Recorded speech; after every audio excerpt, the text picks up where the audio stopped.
Game over, man. Game over. Johnny. You're gonna need a bigger boat.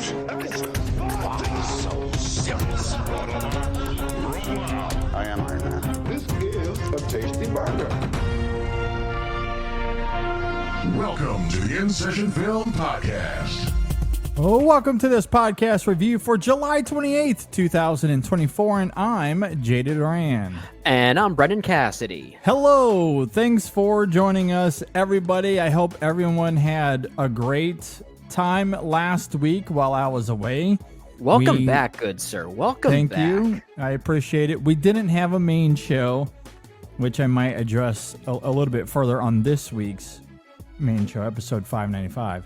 Yeah. But we did have a couple of reviews go out.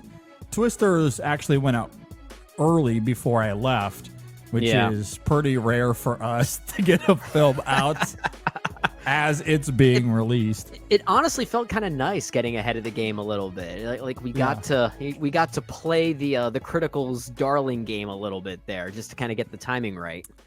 Yeah, so that was nice. We got that out. We had a review of The Beast go out last week while I was gone. Women in Session went out, of course. I appreciate your help in all of that. Absolutely. But I had a great vacation. It was a lot of fun. It was good to get away. We went on the new Royal Caribbean ship. It is the biggest cruise ship in the world. It's called Icon of the Seas. Yep. It is massive. There's a reason they call it the Icon of the Seas. Yeah, it was a lot of fun. It was a great time. I'll probably talk a little bit more about that on the main show this weekend, but it's good to be back. And I will say, while we are going to talk about Deadpool and Wolverine, Big stuff. Marvel had a weekend. the one good thing about going away this last week is that I did feel like I missed most of the discourse surrounding this movie.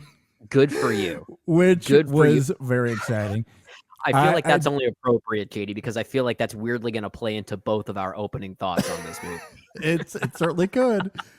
You know, I get off the ship and I get on Twitter, and it really does feel like that meme of walking into the apartment with the pizza and the whole thing is on fire. That's exactly with Donald Glover, and I think that was a scene from Community, if I'm not mistaken. From Community. Where everything's fine. Everything's fine. That's exactly what it felt like, because I get on and everyone has a very strong opinion about Deadpool and Wolverine, and it was a jarring experience going from I haven't really been on the internet for 7 days to holy Lord, Twitter is once again on one. It became kind of a double-edged blessing in many ways, because on one hand, you had nothing spoiled for you, and that was a really hard thing to avoid, but also you had no perspective going into it then, which for a movie like this, gosh, that is such a good thing to have. It really is. And that was another great blessing as well. I obviously didn't get to go to the press screenings because I was, in the Atlantic Ocean somewhere. Yeah. You were Jack Sparrowing it up. I was Jack Sparrowing my way through the Caribbean. Yeah. So I missed the press screening. And I had no internet access for a week, mostly. And I walked into the theater completely blind. I didn't know what I was walking into, aside from its basic premise and obviously what they had revealed, at least in that first trailer. I had heard that other trailer, like the secondary and third trailers, were much more revealing. Yeah, a little bit. I didn't watch them, but I did hear that a little bit. Either way, aside from its basic premise, I did not know what I was walking into. You know that there was going to be cameos. I had no idea what they were going to be. It was a fresh experience in that regard. So the moral of this whole message is, if you want to see a Marvel movie with a lot of hype and excitement, go on a cruise the week before. Go on a cruise for a week and then see the movie. Exactly. Yeah, just get away from the internet. Just disconnect completely. Yeah, and, whether it be a cruise or cabin in the woods or something like that. Wherever there's no service whatsoever. Yeah, exactly. So it worked out well, and even when I got back, and I turned on my phone and saw that Twitter was ablaze, I essentially put my phone down and walked away from that. I did not want to touch much of that. But yeah, I mean, it was wild, the polarization of this film. It did very well at the box office. I'm sure we'll talk about that on the main show this week as well. Yep, the parade's going. It was mostly well reviewed, which I thought was interesting. As we get into this movie, though, because of how it's structured and the nature of it, this entire conversation will be full spoilers from the beginning.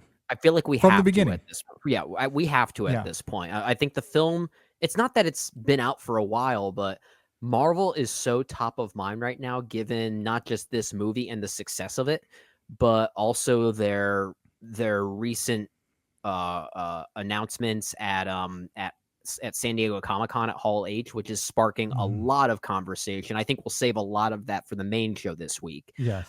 But it's making Marvel so top of mind that I think pretty much everyone that at least follows us and listens to this show, the majority of them are probably in the know of what Deadpool and Wolverine has to offer. Yeah, I'm sure you know what you're getting into with the film in many regards. And you've probably seen it if you're listening to this or plan on seeing it.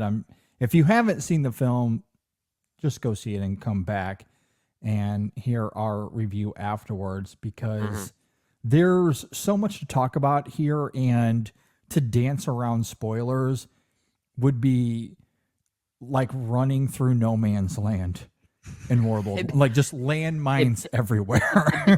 It'd be like feeling, stuck in the void. As many exactly. We would be completely stuck in the void. We'd be completely pruned.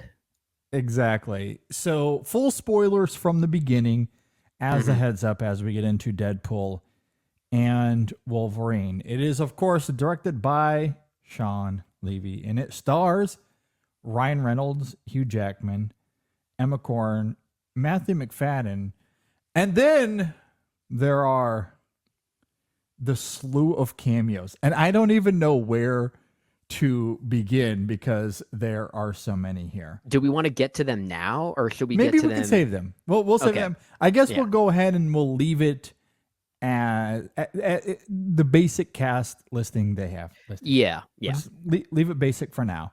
Yep, sounds good. Again, most of you listening to this have already seen the film, but just in case, the synopsis is laid out as this. Wade Wilson is offered a place in the MCU by the TVA, but instead recruits a variant of Wolverine to save his universe from extinction. All right, let's jump into this. Probably the first 10 minutes of the movie, but okay. Yeah. What did you think about Deadpool and Wolverine? Well, we joked about this just a few moments ago. The fact that you, JD, were so technologically disconnected from the world before seeing this movie, that's probably going to feed into our opening thoughts a little bit. Now, I was not disconnected from the discourse that is surrounding this movie, but I've always been someone that tries to find validity in all sides of arguments. And I think you're the same way. We tend to do that a lot on this show. I feel like it's almost one of our MOs, one of our unspoken MOs. We don't often advertise that as part of our mission statement, but it's something that you and I tend to do. And I think that's something I take pride in. I think you do as well. So for all the discourse surrounding Deadpool and Wolverine already, I guess it shouldn't be that much of a surprise that I find myself squarely in the middle on this one. I don't think it's actively cynical enough to warrant such anger from certain people, but I also don't think it's consequential enough or that shot of adrenaline the MCU needs that some other people are saying that it is. I think it's somehow both of those things, and somehow none of those things is really the way I feel about the film. Those first two Deadpool films, let's first talk about those, because we both like those films quite a bit. What I like about them is they felt way more purposeful, tackling tired superhero tropes while simultaneously offering solutions to those tropes, whether it be around, the nature of superhero origin stories in movies, or maybe the perceived self-seriousness that some of them tend to adopt over the years. I mean, Deadpool 2 especially, I think, is like one of the like weirdest and most subversive superhero movies that no one talks about in that light, in the sense that it treats its drama as both sincere and a complete joke at the same time, and somehow successfully has it both ways. There's a stroke of brilliance in Deadpool 2 that still to this day, it is not even my favorite Deadpool movie, but I think it's one of the best films in the Fox X-Men. I agree. Run. Wholeheartedly agree. I think it's a very good movie. Might even be David Leitch's best film.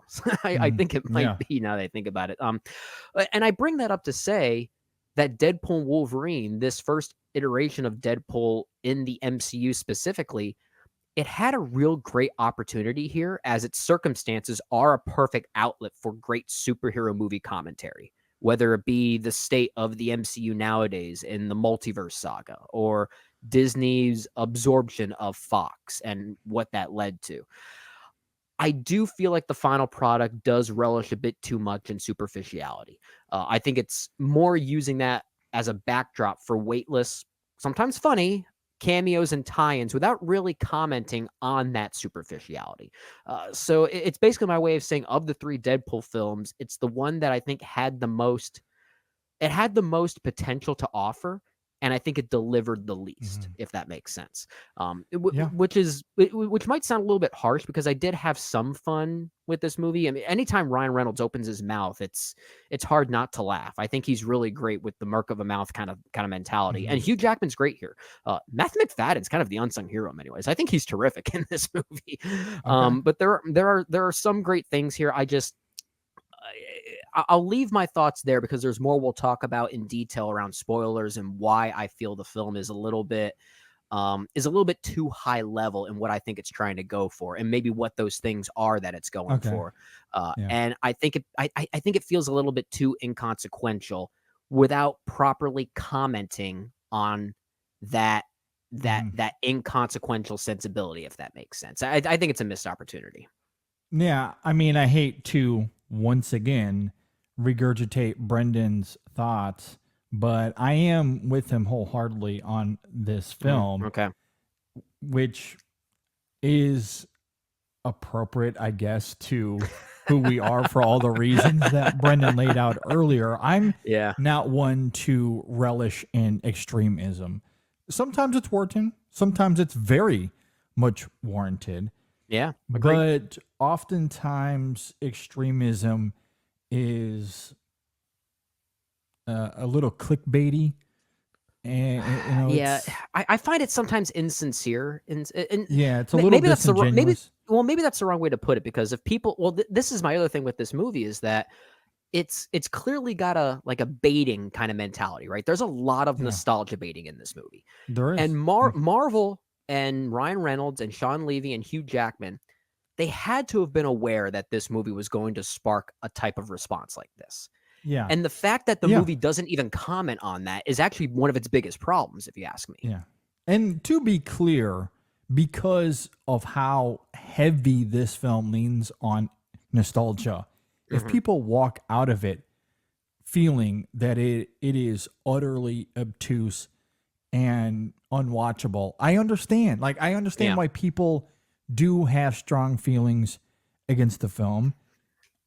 And on the other end of that coin, fans of Deadpool and Wolverine and their history in the comics and how this film delivers on that relationship here, I could see fans of those characters walking out of this film elated and having the best time. And I did experience that in my theater. There were people in my crowd that were completely eating this up. Yeah. They absolutely loved it. So I don't want to discount some of that extremism if it's in good faith. But when you're listening or you're reading some of it on social media, I just don't know. And maybe this is just the cynicism that comes out of me because of the social media age we're in and how much of it is rooted, but Yeah, that's fair. oftentimes that extremism is simply there Yeah. for likes and getting For attention. better or for worse. Yeah, I get But it. I get it. if it's done in good faith, that's perfectly understandable. I understand why people would have an extreme view on this film, but I tend to look at the nuance. That's what I gravitate toward, is the nuance same here. in any film. Any film. And I found myself completely in the middle with Deadpool and Wolverine as a result. I think there are some good things here. I think there are some really bad things here. Yeah. And I am a little disappointed in that because, to Brennan's point earlier, I thought the first two Deadpool films were very good. Deadpool 2 especially is quite fantastic. And I think what works wonderfully in those two films is that it's able to build a bridge between its meta approach and humor with this sincere poignancy that is underneath. Sure. Especially in Deadpool 2. I think it finds that middle ground impeccably. It is incredible how funny and formidable the humor is as it laughs at some of the romanticism of that film, if you will. But on the other token, it does treat it with this incredible sincerity. Into it. Yeah. That's it's Celine sensational. Dion. That Celine Dion song, Ashes. It's so good. It's so good because it is both the funniest joke in the movie and it genuinely moves you in the way that the movie requires. Like it's functioning as both a Titanic-like theme and a complete joke of a Titanic-like theme. And that's why I love it. I've put this out on social media before. I think it's the best Celine Dion movie song. And I am sure there are many listening to this completely shaking their heads at me, but that's fine. I do love My Heart Will Go On, but I think most of that song's success actually comes more from James Horner's great score and how it's integrated into Titanic. It's less so the song. I mean, because that song in Deadpool for that film, but it does. But the song Ashes in Deadpool 2 functions as its own musical and orchestral idea, which it's doing all of the heavy lifting there. And I do love that texture, as you wonderfully articulated. If you listen to the song on its own terms, it is incredibly gorgeous. It has a deep pathos that I think everyone can or will relate to on some level. But in the context of that film, it also works as this engrossing gag of comedy. So, like, it gets to have its cake and eat it too, which is what I love so much about it. And Celine Dion is wonderful in the song. So yeah, and it's impeccably representative of why I think that film works great, because that is what the film gets to have its cake and eat it too. Yeah, with that same idea and all of its adventures and characters and everything we see in that film.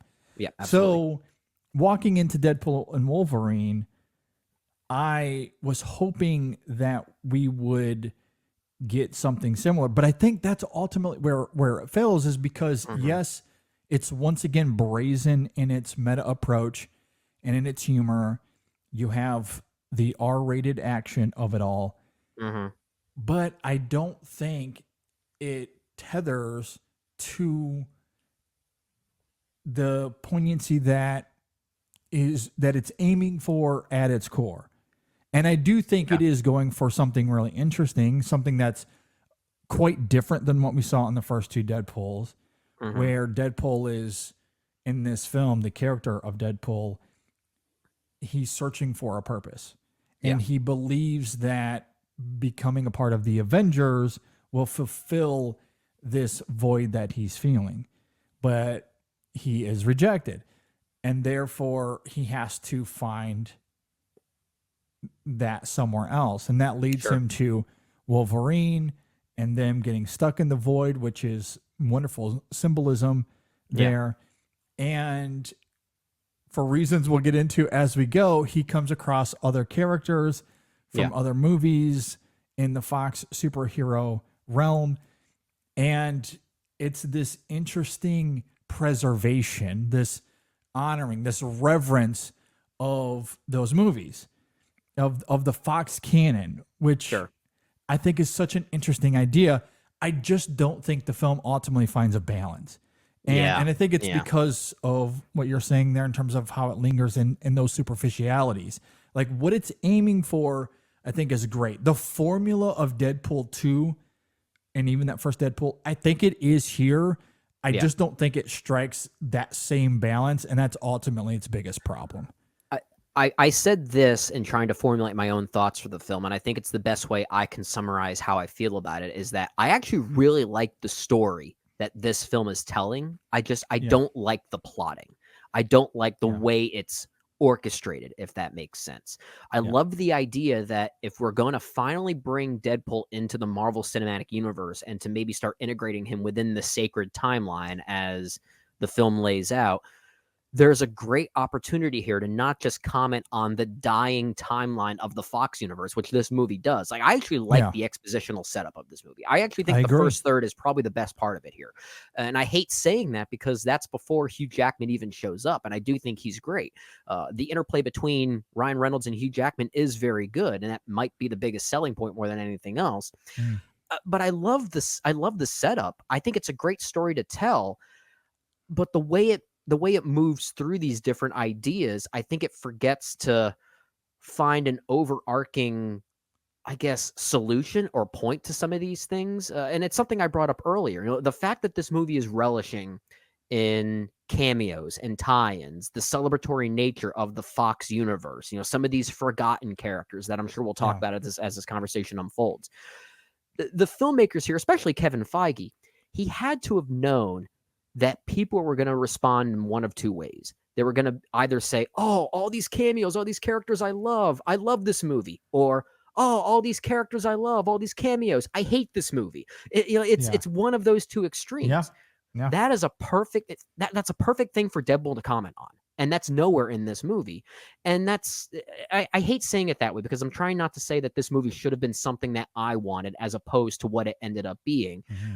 But it's the point I'm trying to make is that it has opportunities to be a Deadpool film in the traditional Deadpool way as far as his ethos is concerned. And I don't think it goes deep enough. I really don't.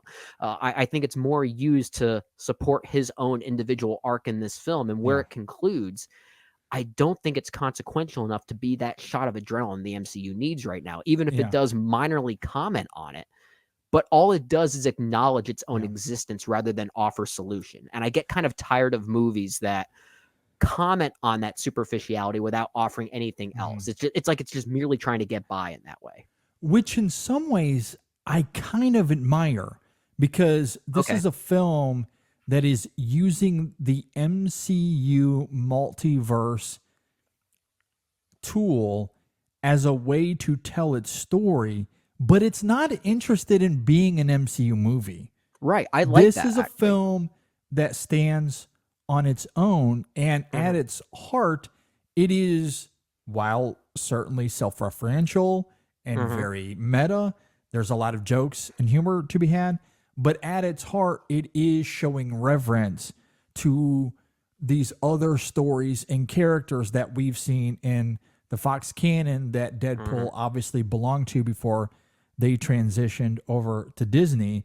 And I do love the heart there. And I guess that leads us to some of the main cameos that we see in this film, because ultimately Deadpool and Wolverine, they end up in the void, as we saw in the Loki series on Disney Plus. Yeah.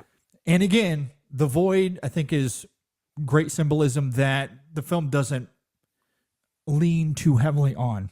I think it's handled with good subtlety. Sure. And then, you know, there's of course the Johnny Storm Human Torch element that we see first. And I must admit, I was taken aback by seeing Chris Evans in the film. And it's an interesting gag, you know, because they set up that it's Captain America and then it's this interesting subversion. I don't know how much I like the execution of Johnny Storm here, but I will say as the film goes, I think in retrospect, I admire it a little bit more because as Deadpool and Wolverine continue their way through the void, they come across Elektra, Jennifer Garner's Elektra. Yeah. They come across Daphne Keene's Laura, X-23. Yeah. They come across Wesley Snipes as Blade, which got a great reaction. That was great. Okay, like I don't normally jump out of my seat for cameos, but I often can at least predict what ones are most likely about to happen, or at least what ones could potentially happen. I'm not always right. In fact, I'm usually never right, but I'm never usually surprised. Yeah, that one surprised me. That one surprised me. Surprised me. And then another one that genuinely surprised me as well, and I'm glad that I did not have this spoiled for me, was Channing Tatum as Gambit. Yeah, now, for context, Gambit is one of my favorite superhero characters, period. I loved him in the comics, loved him in the X-Men animated show.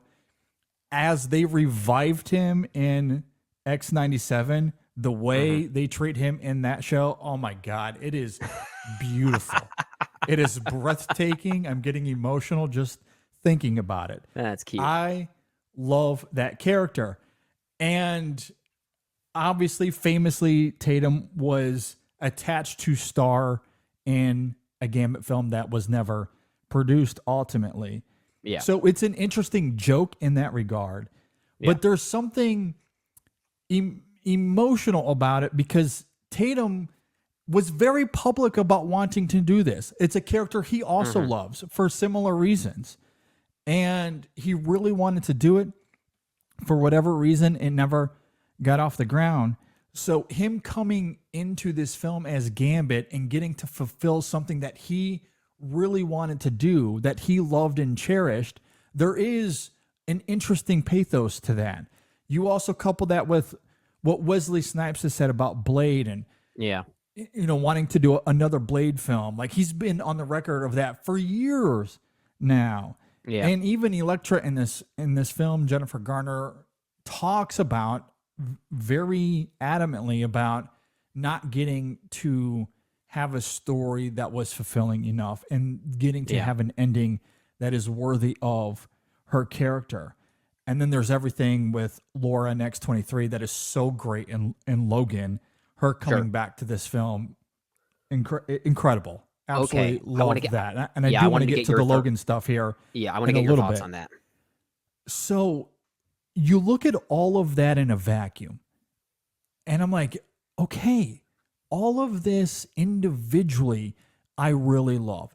And you circle it back to its central ethos of preserving these characters, showing reverence to them, regardless of how we may have responded to these characters at the time. This film wants to show reverence to these characters and do it in a sincere and heartful way that reminds me of the poignancy we get in Deadpool 2. Underneath all of the buffoonery and all the jokes and all the crassness, which you can have fun with, but underneath those Deadpool films is something sincere. And this is, and instead of focusing on Deadpool's relationship with his girlfriend / wife, it channels that energy to these other characters, and it becomes a Fox canon movie, not an MCU movie. And I kind of love that. But again, like, to your point, I don't know if it reaches the heights it wants to, because it is undercut by the unbalancing of this film. And it also having to be a Marvel movie and advancing the plot, which was not all that interesting to me throughout a lot of this film. So I found myself deeply frustrated where there's really good things here. Like, there's a really good Deadpool 2-esque version of this film somewhere, maybe in a re-edit. I don't know. I feel like it's there, but the balancing act just completely dismantles it. Well, I think you're getting or the lack thereof. I think you're getting at what my issue of the movie was, and I thought about it afterwards when I thought about, okay, how does Deadpool and Wolverine fit within my ranking of Marvel?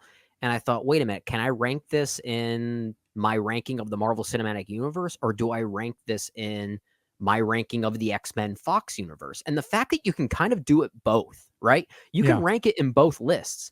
I think that's part of its problem, is that there's something to be said about the idea that it has an identity crisis. Actually, yeah, it kind of does. There's something to be said about the idea of a Marvel Studios project like this that comes out and it's strictly a Fox Marvel movie. Like if it That's remains mostly what this is. It just uses the void as a mechanism. That's really all. Like that's all the MCU of this film is. It's just a mechanism to tell this story. Everything else is Marvel Fox. Well, it's mostly that for sure. And I do love the idea that if we're going to get these surprise cameos, it's mostly the the runt of the Fox canon. And like most people might go into this disappointed that we don't get Charles Xavier or Magneto, and they actually directly comment on that. They say, "Oh, Magneto's dead." Like they actually directly comment on that, which I thought was a pretty funny touch. But I like that we're getting some of the smaller characters because it's very reminiscent of how we felt about Spider-Man No Way Home treating Andrew Garfield and Tobey Maguire and Alfred Molina and Willem Dafoe and Jamie Foxx and all of them with such reverence, even if we don't necessarily love all of the movies that they were in. But we love those characters and we actually love the individual performances, that there's still reverence to be had.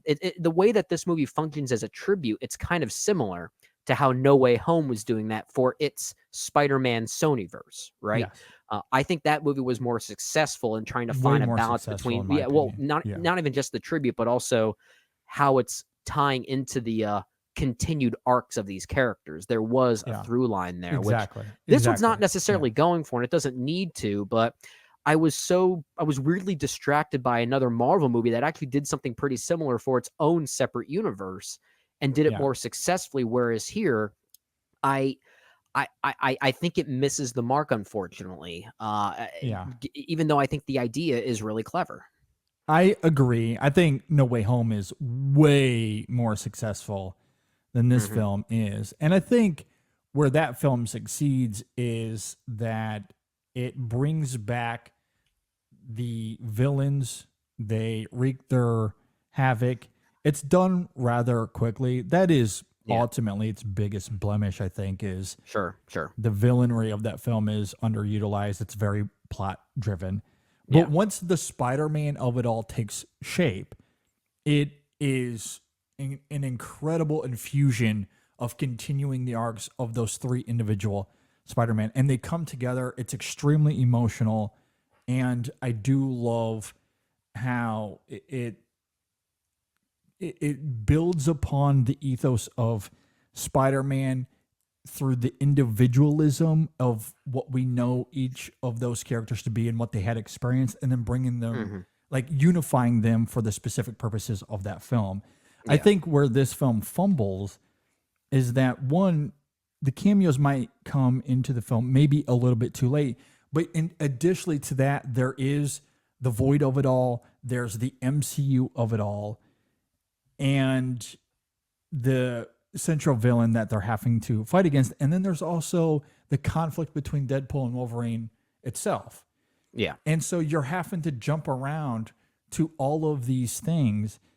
And No Way Home, I think, just does that way more seamlessly. It's very choppy in this film in terms of the editing and the balancing act.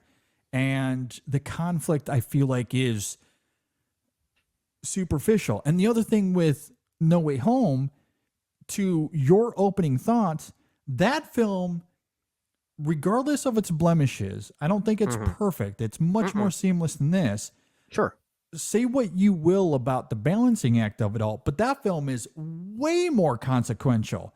It has stakes, and it commits to its stakes. Well, yeah. And I think that's a great point. And that's not to say a movie like Deadpool and Wolverine needs to be consequential. It doesn't. But being a Deadpool movie, which is all about being very meta and self-referential and self-aware, the fact that it isn't very consequential, shouldn't it also comment on how inconsequential that it is? Yeah. Like, I feel like that's part. It's very I'm trying to be Deadpool to do that. but it would be. I'm trying to be careful with how I say that because I don't want it to sound like I'm wishing for a movie I would have wanted that this is not trying to go for. But I think in missing something like that, it's also missing the ethos of who Deadpool is. Because we go to these movies, Marvel fans go to these movies for the surprise of how it's going to fit within this overarching scope of the MCU. And the fact that this is much smaller scale and really doesn't have much of a consequential play in this wheel, right? The cog is actually very small and very inconsequential. That's something I think Wade Wilson should be acknowledging a lot more often. And that's fair. And he doesn't, which I think makes the film feel inconsequential in a way that it almost as if it doesn't trust its own main character's definition. And that's I think that's unfortunate. That's why I say there was such a great opportunity to play with those ideas even more. And I think it misses the mark in that regard. Yeah, I think that's very fair. I am going to be curious how I respond to this upon rewatch and how we see the MCU play out in the next couple of years, where this fits within the MCU canon. Because I do see a world where, given where proper MCU goes, that I do come to respond to this film even more. I agree with you that it doesn't quite hit the mark. For me, it really comes down to the balancing act and how it fumbles. It's really just how it functions as a movie here is really the biggest problem. That's its biggest problem. But I do really appreciate how the MCU is such an afterthought to this film. Yeah. It does not care about the MCU, which is maybe ironically funny because the whole opening sequence of this film is, screw you, Fox, we're Disney now. Yeah. And it makes very specific jokes about that I found mostly funny. A lot of it is revealed in the trailer, so it's not too surprising. But there was one moment that really got me, because you get the moment from the trailer where it, somewhat comments on, okay, well, we're moving over to Disney, but then Deadpool grabs the camera and suck it, shakes Fox. it and talks into But see, I guess, and again, I'm trying to be careful here, but I needed more moments like that. Like my thought going into this, knowing that the TVA was going to have a presence here, was that, okay, I guess I need to know a little bit more about what happened in Loki season 2. So I watched that again in preparation for this, and it means nothing. Like, it actually means nothing. It doesn't. Not at all. I love that idea. I guess I would have been more forgiving of that if this wasn't a Deadpool movie, because then I think, wait a minute, this is something most Marvel fans go into these movies expecting. So why not comment on that? There's a perfect opportunity that maybe when Deadpool is having his early expositional dump with Mr. Paradox, even Wade says something along the lines of, isn't this guy named Loki holding the timelines together? And he maybe goes like, who? And then he goes, oh, I guess that didn't matter. And then that's like, there are moments that you could have sprinkled in like that to at least acknowledge the inconsequential nature here. It almost feels like the movie's afraid of commenting on that. And I think that's the wrong approach for a movie like this. Yeah. And that's where it's a double-edged sword, because I do love that it simply uses the MCU for mechanic purposes only. And the rest of this is a movie about the Fox Marvel canon. And I do love that. So on one token, I do agree with you. I think there was, maybe there wasn't room, but certainly an opportunity to comment on the multiversal tropes within the MCU, how we've seen them to be, and how Deadpool and now Wolverine are trapped within those same mechanics. Sure. Certainly could have included that. I think maybe given the context of this film, it could have leaned into that more. But at the same time, the problem of this film is that it's juggling too many things to begin with. That's true. I do agree with you on that. and it fails to find a seamless transition from one aspect to the other. So yeah. At the same time, I don't know if that was included here, if it would have held any heft, because I don't know if it would have been able to do it properly. Yeah. Speaking of balancing, I do want to go back to something you brought up earlier, and I want to ask you, you already sort of answered this, so I'll ask it another way. You really liked the inclusion of Daphne Keene here, correct? I do. Yeah. Well, Okay. So here's the thing. What I think works really well here, and maybe it's because of how I've responded to these films over the years, and even the Deadpool movies. I talked about the pathos of Deadpool 2, even that first Deadpool. I think those films strike a balance that I do think is effective.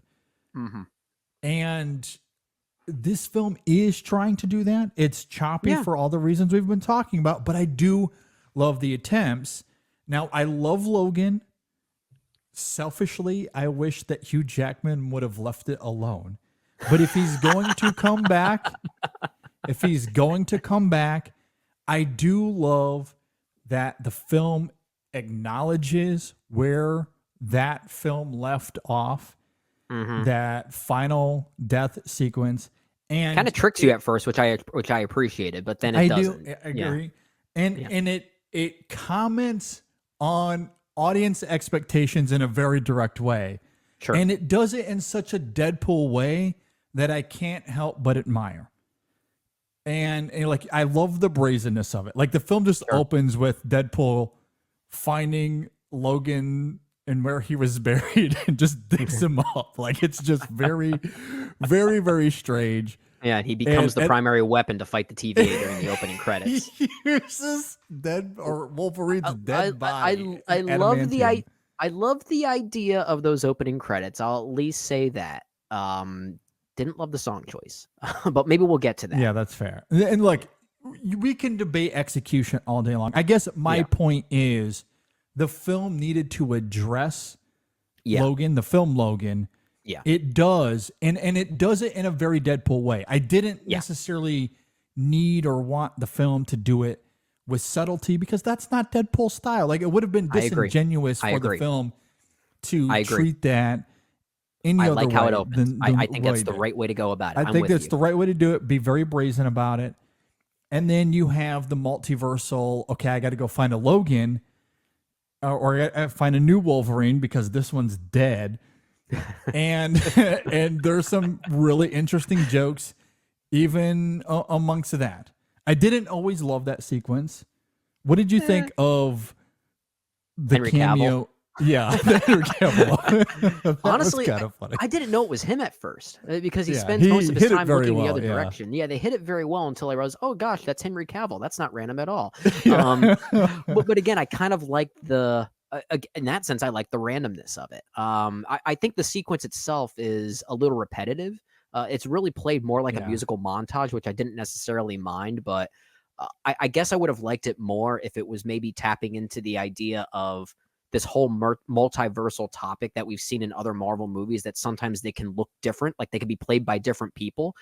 We saw John Krasinski play a very inconsequential version of Reed Richards already. Exactly. So that could have been another opportunity, but aside from Henry Cavill, they're all played by Hugh Jackman. So I think it kind of, it makes the joke feel a bit too regurgitory, too early, if that makes sense. Yeah, and maybe that's why I didn't always love it. One, it's the third, fourth, fifth time we've seen this joke. Yeah. And I don't know if the film did enough to go beyond what we've already seen in terms of what that could look like, or even what the humor could be. Yeah.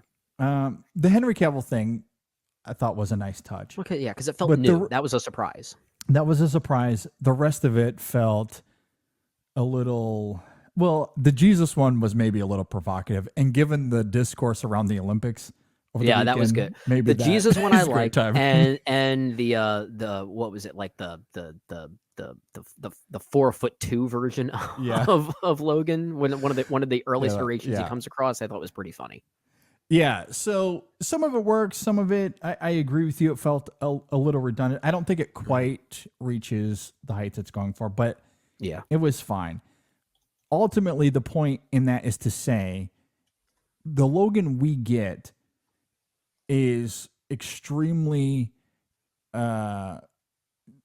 he's extremely scarred. Yeah. Right. And which is the case for Logan generally.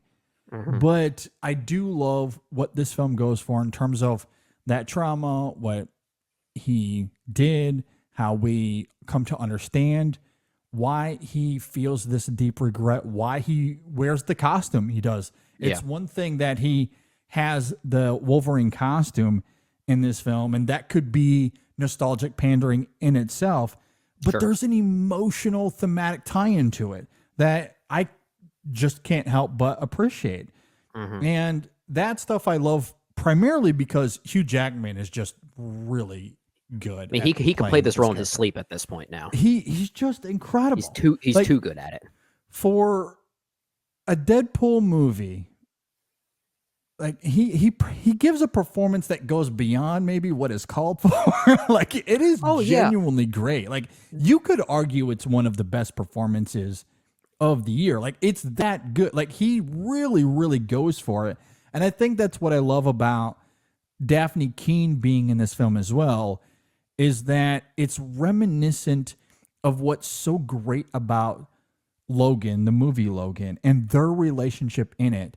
And there's an understanding that while it's not the same person, there's an acknowledgement that is handled, I think, with grace and subtlety. Like that campfire scene, I think is as good as anything we see in Logan. In fact, I'm hard pressed to wonder if that wasn't directed by Sean Levy because it's too good. It's too good and almost doesn't belong in this film. Yeah. I don't want to sound mean, but I don't think Sean Levy's that good of a director. I don't want to sound mean. Exactly. Like that element of the film is just fantastic. So like that reminds me of what was so good about the first two Deadpool movies. And the fact that they give that a true pathos, that it's treated with sincerity. It's a great counter to all of the buffoonery we see throughout the film, and Hugh Jackman just really goes for it. Daphne Keane in that scene is really great as well. Yeah, like it's just all that stuff wholly worked for me. I am so torn on Daphne Keane in this movie, but I do agree with everything that you're saying because I think in a vacuum, really given how good these two actors are, that moment absolutely works. Pretty much anytime she's on screen, it mostly works. If I have any issues with her inclusion here, it really has nothing to do with Daphne Keane. But I think about it in two ways. On one hand, the fact that she's this now leader of the quote-unquote forgotten era of these Fox characters, my first thought is, well, why is she here? Because she doesn't really qualify for the same criteria. But I can get away from that. The other thing I thought about too, and this is something that Deadpool Wolverine the movie comments on, was how her version of Logan sacrificed himself so that she and her other New Mutant friends, the young kids in that movie, could have a life. Yeah. But the fact that she's in she does. But the fact that she's in this movie, now I think about Logan in this light. Oh, so she had a life that lasted for about 5 years. That's it. And in a weird way, the fact that she's here, that reminder kind of undermines Logan, the movie, a little bit for me. Yeah. Like that's why I'm so torn on the fact that she's even here in the first place. Like, because I love those scenes in a vacuum. I just think in context of how Logan put such a great stamp on not just his character, but what that meant for these other younger versions of these mutants. Like, I don't know. I'm so torn on it. Well, I don't necessarily disagree with you, but I do think the ending of this film remedies that for me. Okay. Because again, since we're in spoilers, she is pulled out of the void thanks to Deadpool and Wolverine and their sacrifice. That's true. So in a way, it is this parallel complementary thing where she still gets to have a life thanks to two Logans and their sacrifices and how that relationship is upon and that's a good point. Make those choices. Yeah. And without that coda, if let's say hypothetically she and even Logan himself were not part of that final coda, then I would be even harder on her. Yes. And I think that would be more than fair. Yeah. But the fact that she's pulled out And I also think about that moment with Logan, the character Wolverine in this film. yeah. It's better. But when I better way think to put it, about him and some of his motivation that is internalized at the end of this film, it is her telling him that, he's the wrong Logan. Yeah. But what that actually means in context for him specifically, it becomes this emotional mechanism that he gravitates to. So like that campfire scene was very important for his character and the emotional growth that he has here and the choices he makes at the end of this film. So her being pulled out of the void, it is this great thing where, yes, the Logan from the movie Logan and his sacrifice, it still carries weight because she's pulled out of the void and she can have her life. But now there's an extra Logan whose choices as a result of his interaction with her also carries weight. Yeah. So the film, again, that's where the film gets to have its cake and eat it too. That's fair. That's in fair. some really great ways, I think. Yeah, I think that's fair. I still go back and think, like, why is she leading this group of Fox And forgotten that's ones? also a fair question. Yeah. And not to say that she doesn't need to be in this movie, but like there's a thematic disconnect to that overarching idea, that tribute to that era of lost characters that we were talking about earlier, that I do wonder, like, what's the connection there? Because she is not one of the forgotten characters. She is one of the most beloved characters from that Fox universe. For sure. So like there is a bit of a disconnect there in some ways. Unless you want to argue that, hey, we were likely never going to see this character again. And this was the only way to bring her back. So she, over time, she would have belonged in this group. Yeah, maybe. You know, I could see that being the argument. I don't really know. It's too fresh. Like Logan is still cited as probably not even probably. I think most people would say it is the best film in that Fox iteration. It's certainly top 3 for me at least. For sure. But it is definitely one of the better ones for sure. Totally fair. I think everyone would agree with that. So maybe if this were 15 or 20 years removed, then maybe we could be having that conversation, but not 5 or 6 years. I think it's pretty I do love clear that campfire scene though. Yeah, I think it's clear the main reason she is here is for the emotional arc of Wolverine in this film and that campfire scene. Yeah. There's no doubt about it. But you're right. So I'm okay with her being here. But you're right that great moments like that do end up feeling like afterthoughts when the mechanics of the movie as a movie are so discombobulated as they are. I do really like Emma Corrin as a performer here, but I almost feel like you can completely wipe that character out, Cassandra Nova, and I'm not even sure if the movie changes all that much. I mean, maybe not a nothing character as far as comic lore, because isn't that the sister to Charles Xavier, if I'm not mistaken? That's what they say, and I think that's my issue with that character in this film is that it's underwritten. She is another result of the film and its inability to balance everything here, and. Man, you really see the film lead into the potential of it at one moment in this film with Wolverine and what he says about Charles Xavier, I can't let you die. And you see her react to that in this really interesting way. I just don't think the film goes far enough. No, it doesn't. And whenever she's on screen, the mechanics become so apparent. It almost feels like the movie is held together by Scotch tape or something like that. Like it feels like it feels like it's ready to break apart at the seams, especially when her arc seemingly concludes and all of a sudden, wait, she's got a Doctor Strange ring and can just transport people. It's like, wait a minute, where did this come from? And then all of a sudden she's now a villainous presence once again out of no. It's the mechanics are kind of baffling in that third act. Like, to say the third act is a mess, I think would be generous. I really do think it's that bad. I think that's very fair. And you're right. I think much of that messiness is because of the Cassandra character. And unfortunately, because I think she's compelling. Like, I think as a presence, I think she's pretty compelling. It's just, I don't think the movie from a writing standpoint serves her at all. I agree. I think the irony of it, though, for me anyway, is the film is at its most interesting. There are certainly elements of the beginning that are really good. Certainly echo what you said earlier about the first act. But for me, the most compelling element of this film is as it turns into the final act, when we are introduced to Gambit and Blade and Elektra and X-23. That scene's good. the I still campfire consider that scene. more second act before the third act climax. Fair but still, enough. I think that's where the film is. The film turns for me. Yeah, that's fair. Because I will say, until we got to that point, I was probably leaning more negative than I was even like being in the middle.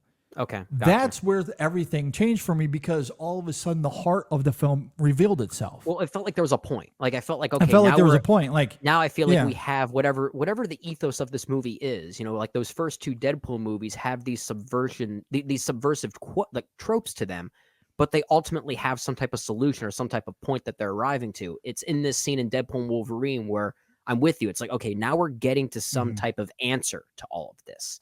Exactly. Yeah. I mean, there was some humor that I appreciated up until that point. Yeah. But beyond that, the film wasn't really doing much for me. And, you know, like not even the Deadpool and Wolverine fight didn't really do much for me. Well, felt the choreography is just not great. it's not great. Yeah. No. There are two fights in this movie between the two of them, and I think the one that's supposed to matter the most is the second one in the Honda. Yeah. In the Honda. Yeah, which becomes a blatant product placement for Honda, which I actually kind of appreciated.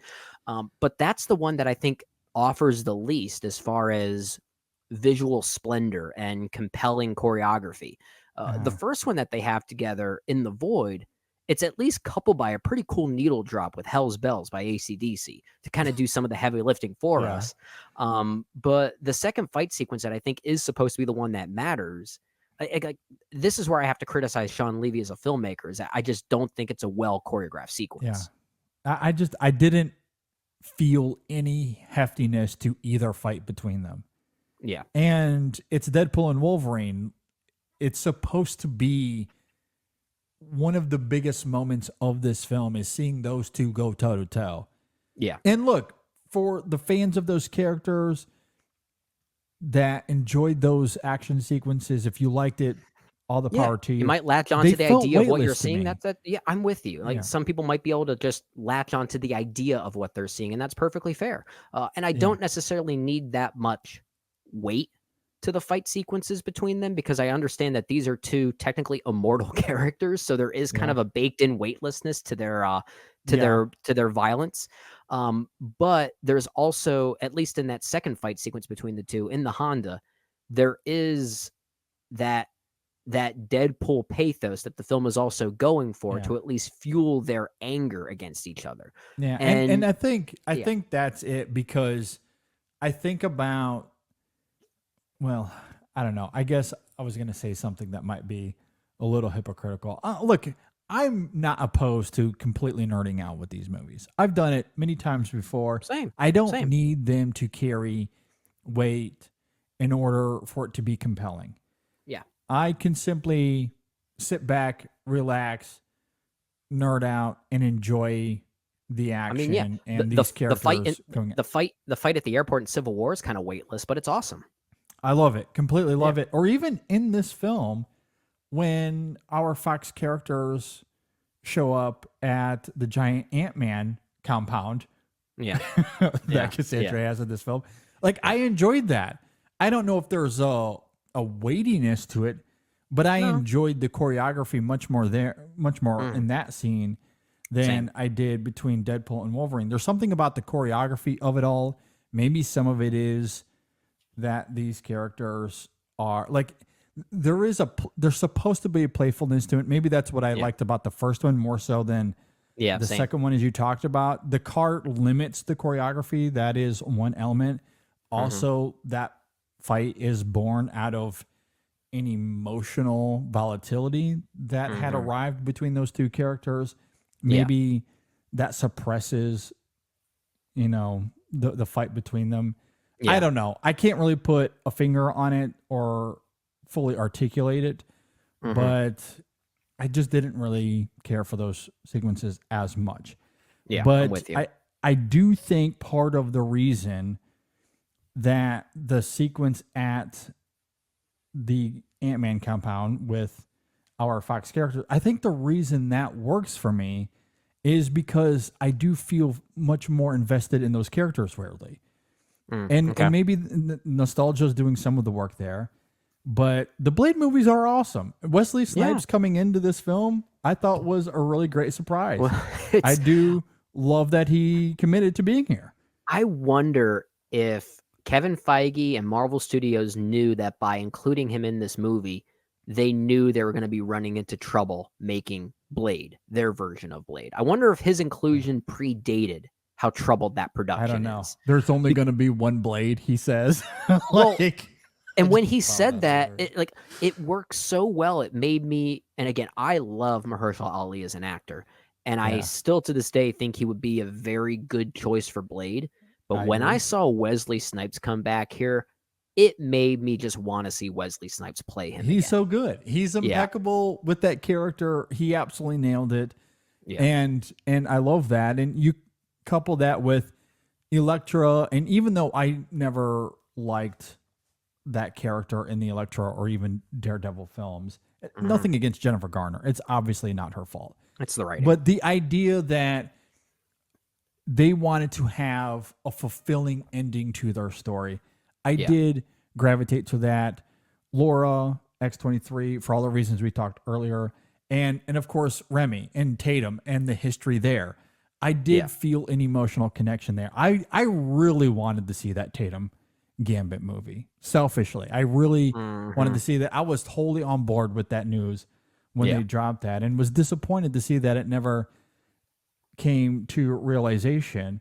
So for him to commit to being here, I thought was also great. So there's something about how invested I felt with those characters, despite the limited screen time, that I didn't really feel with Deadpool and Wolverine as they were having their fights with each other. Now, I think by the end of the film, once we learn more about Wolverine, I think there's more weight, if that's the term you want to use. But there's something there's something more to that final sequence at the end of the film for me. Whereas there are two big fights in this film, I could take it or leave it. Yeah. But I was more invested in the attack on the compound with our Fox characters. I did enjoy that sequence. Yeah, weirdly, I think the three best standouts in this movie are Elektra, Blade, and Gambit. I think they're they're weird. Well, I think because they're the ones that best funnel the film's overall message best, even more so than the friendship between Wolverine and Deadpool. And that's really what the movie's going for by its final act, but not even final act, by its final 10 minutes, really. The crystallization of this whole movie is really about their dynamic and what it means for their respective worlds. And yet I found more of a purpose in this movie in those cameos. And that's not to say that I want to only see cameos out of movies like this, but I like when they're done with a certain purpose. Like, I didn't really love Doctor Strange and the Multiverse of Madness all that much, but I like the way the cameos are utilized in that movie because it's basically a blatant middle finger for those who actually come to see those movies for that. Like, there is a bit of a point to it. Well, exactly. And there is a point to it here. Yeah. And that's why I'm so frustrated with this film in many ways, because the heart that is there could have been really great if the film emphasized it more or found more of a seamlessness to it all.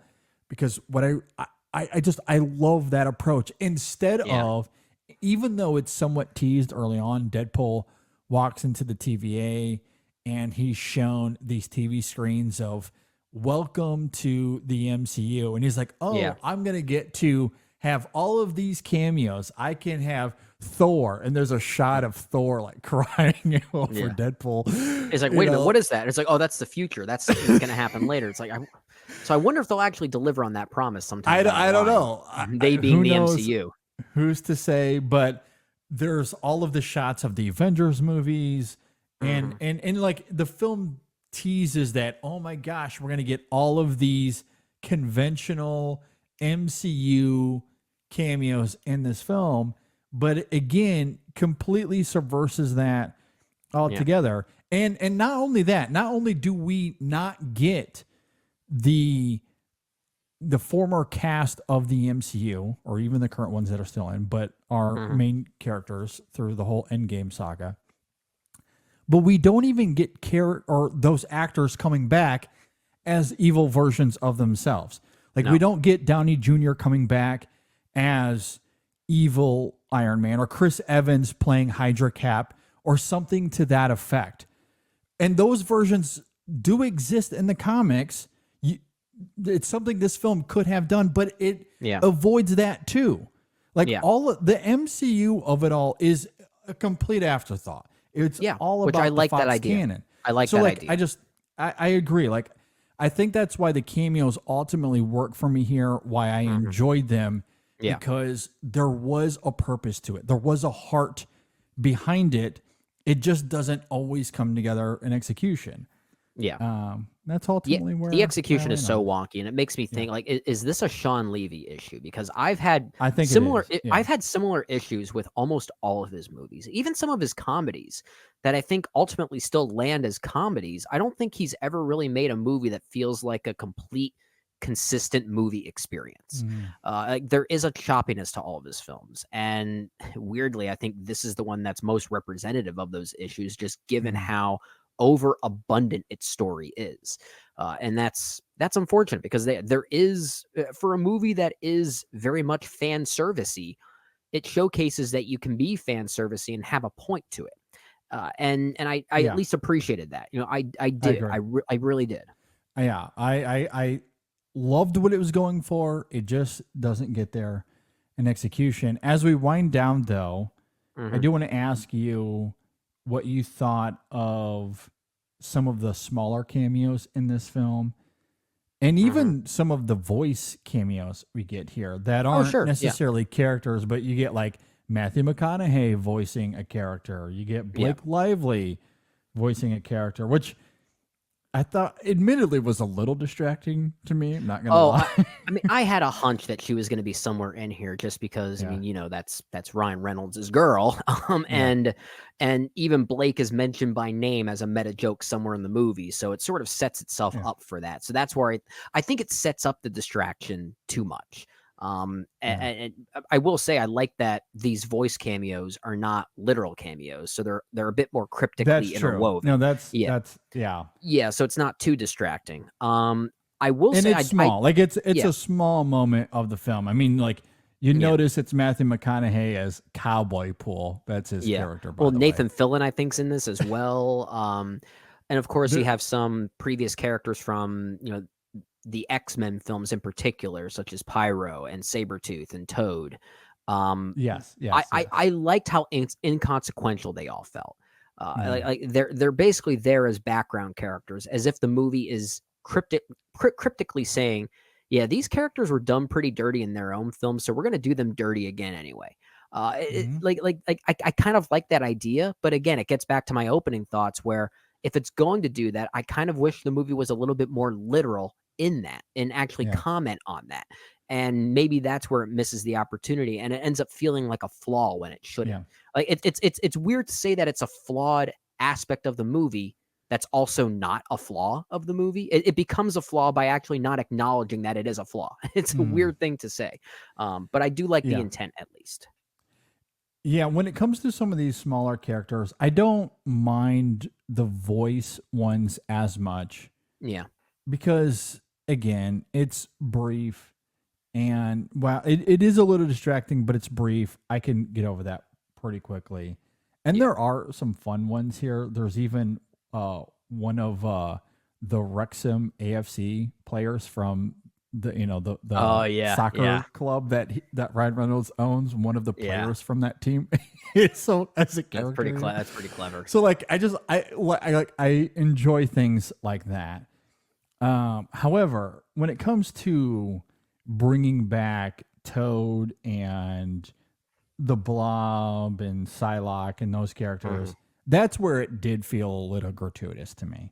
Okay. I didn't really care for that all that much. Again, I can appreciate that it's ultimately brief.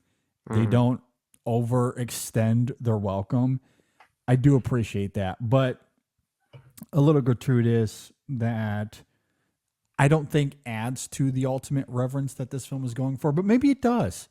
Maybe it does, because they are a part of those movies. I think it would have been more successful in that if maybe it was a bit more direct in how they are being underutilized once again. I think that's maybe where this film and maybe Wade Wilson himself should have been even more self-referential. And maybe the movie needed even more of that to at least, I guess, counteract the gratuitous nature of the fact that they're even here and don't really do a darn thing. Yeah. Yeah, that's very well said. I will say I did laugh at the Sabretooth Furiosa joke. I did. I did too. The laugh IP at that. infringement joke. That was pretty funny. Yeah. The joke that got me the most. So we talked about some of these other voice cameos, and they're all playing other versions of Deadpool, or the different Deadpools, we'll simply say. Yeah. There's one Deadpool in particular. He calls himself Nice Pool, also played by Ryan Reynolds, and he kind of looks like the mercenary version that we saw in X-Men Origins Wolverine, but with much longer hair. He tends to comment on how pretty his face is a lot.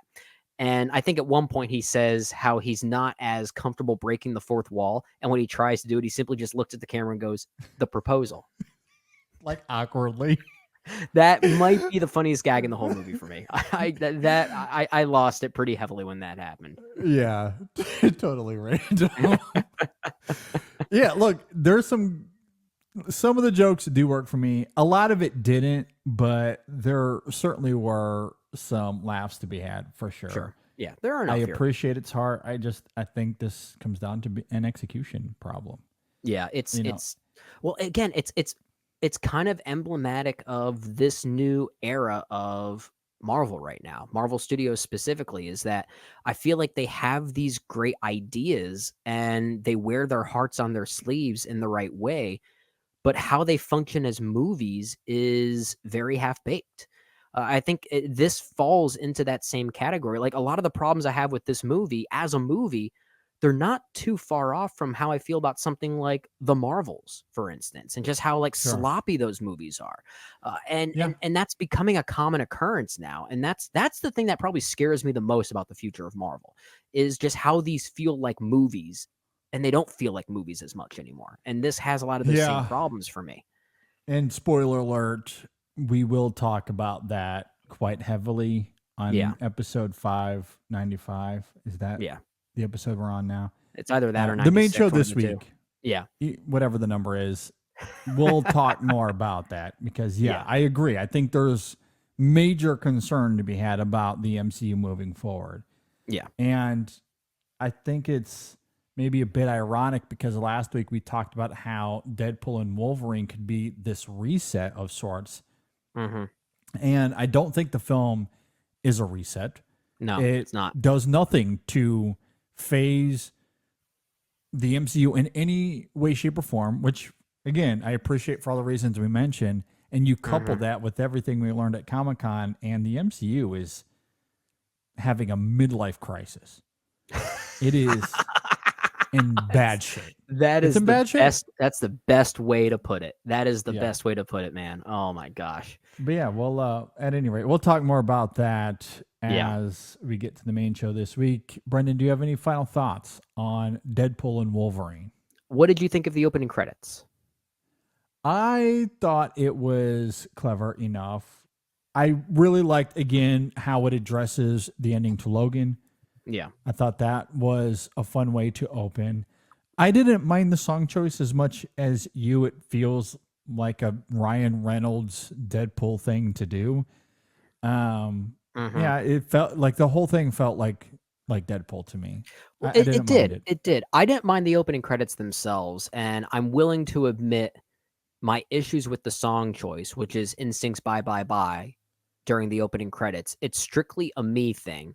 Because whenever I think of that song and opening credit sequences, I just can't help but think of Sean Baker's Red Rocket, and just how it was. Again, that's no fault to this movie. If I didn't have that frame of reference, I probably would have loved it here. That song's a banger. That song, I don't care what. That song is catchy as hell, and it technically kind of works here.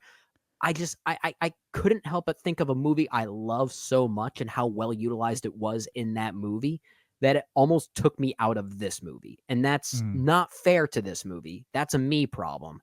And yet it still didn't work for me for that reason. And I have to acknowledge that. Yeah, no, I think that's understandable. The utilization of it in Red Rocket is a little bit different. I do love Yeah, how it's just a different way to sing that song, sure. and it's great. I do love it in that film. Here, you get the traditional use of it and Yeah, in its entirety. So, yeah.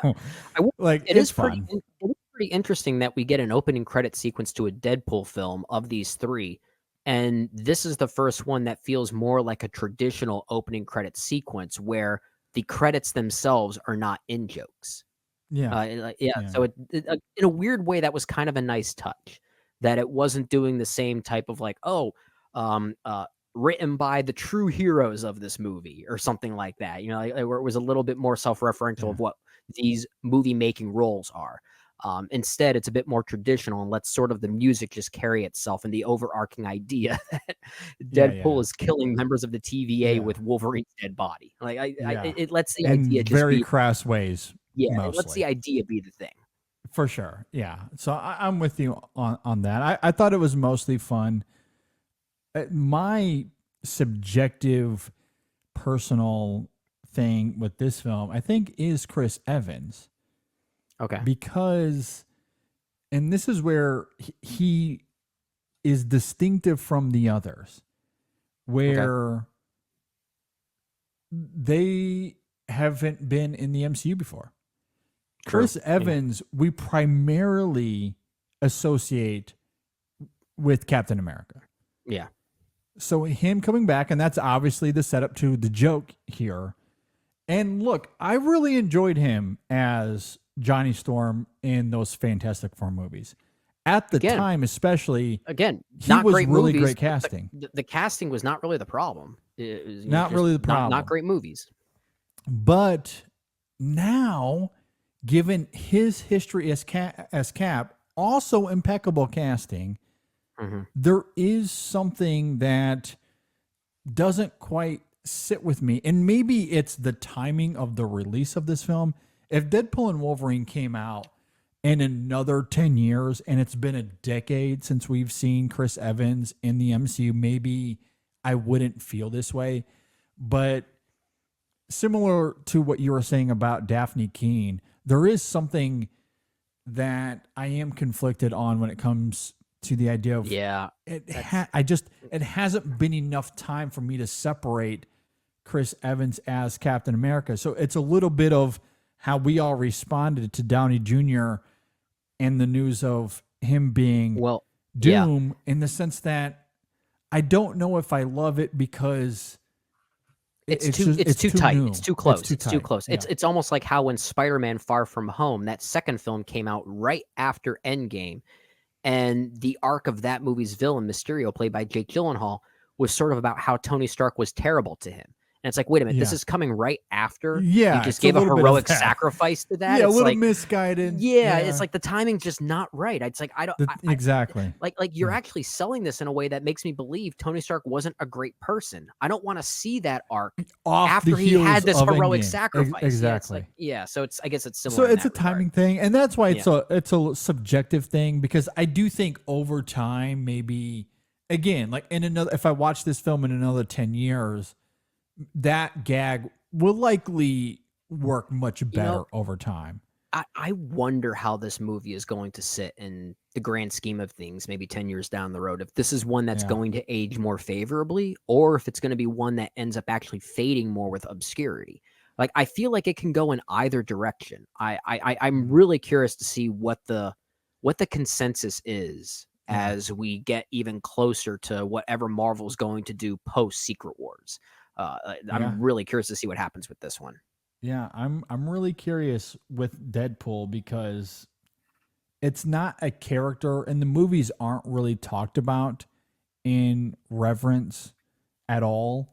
Mhm. Even though I agree with you, Deadpool 2 is among the best of the Fox canon, hands I'm down. with you. Yeah. It's really fantastic. But yeah, I mean, the Deadpool movies, the character itself, unless like right now when it's fresh on our minds, it just came out. Yeah. People don't really talk about those movies all that much. But I do wonder in another 10 years, with Secret Wars, the aftermath of that. How does Deadpool fit into all of this? Yeah. It's going to be interesting to see. Like, the character could have a revitalization or could be lost to time. Who knows? I don't know. I really don't know. And if it does become lost to time, that'll add, I think, nuance to this film. Weirdly, given its maybe that he ends up becoming exactly what this movie is commenting on. Exactly, it could be. Yeah, whatever the next meta character is, Deadpool would show up with Elektra and Blade. And that'd be a heck of an Avengers-like team-up movie. It'd be crazy. And maybe if Jennifer Garner and Ben Affleck can set aside their differences, and he shows back up as Daredevil. Yeah, I don't know this, but I do wonder if they reached out to more than just these four. Well, I wonder. I do think Ben Affleck was not one that they reached out to, given that one joke where I think Wade asks Elektra, "Was there anyone else in your world?" And she went, "No." Very blatantly, which it seems to suggest that there might be some bad blood there. Could be, but at the same time, I do wonder, to your point, who else could they have reached out to maintain that same that same ethos of these lost characters, the ones that maybe got the short end of the stick. We could have seen maybe some more from those Tim Story directed Fantastic Four movies. Mm-hmm. I don't know who else. Wasn't Ryan Reynolds in Blade Trinity? He was. Yeah.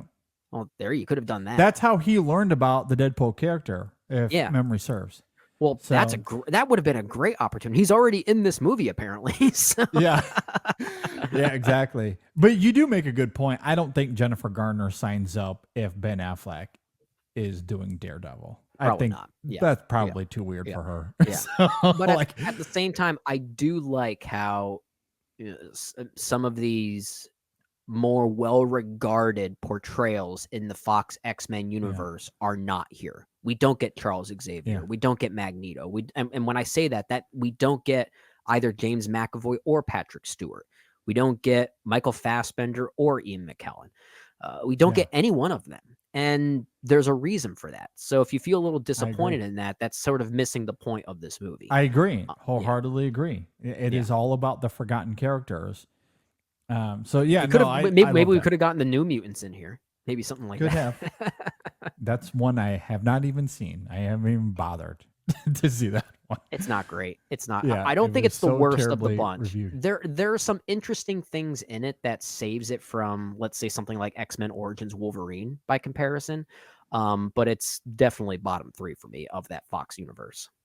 My last final thought on this, and then we'll get out of here. I know we're going kind of long and we're rambling now, but my last final thought, and this is a serious thought, so we're going to end on a serious note. Okay. There's a moment where Deadpool asks the TVA, "Hey, look, I have some friends," plural, and that is important here. Yeah. I have some friends that I'd like to get out of the void. And in the coda of the film, the only one we see is Laura. So I am curious what that means for Elektra, Blade, and Remy. Are they going to show up in later Marvel movies? Are we going to get a Tatum Gambit film after all? Is Blade and Elektra going to come back? Maybe they have their own little team up thing. I don't know. I don't know. I have questions though. I think at the very least, maybe that's where this film is a bit more consequential than we're giving it credit for, because it's maybe leaving some breadcrumbs on the what if for Secret Wars. And you got to appreciate that there was no mid-credits or end-credits sting to comment on that specifically. It's left ambiguous, which in fact, there's really no mid or end credit sting in this movie. There are end credit scenes. There is a mid-credit scene, but it's not a sting or a sizzle reel or any type of forward-thinking look at what a future property is going to be. There's no reveal or anything. In fact, the mid-credits reveal here is actually really touching. It's basically just behind the scenes footage of the past X-Men movies. That's all it is. It's kind of neat. Yeah. It is kind of neat. Again, showing that it's the one moment of the film where it really wears its heart on its sleeve. Yeah. And again, like, it's a reminder of my frustration, because if the film focused on that more exclusively, I think this could have been really great. But it came close to feeling like a very disconnected tribute, almost like it didn't make sense for this movie. But given how purposeful the inclusion of Elektra and Blade and Gambit were here, it does sense. at least I make loved sense. Yeah. It could have made even more emotional sense, but that's the movie, not maybe. That's the movie's fault and how it functions, and trying to balance all those things. I agree. Just again, the balancing of it all gets lost. But the thematic ideas, I think, are very much there. I think they're prominent enough.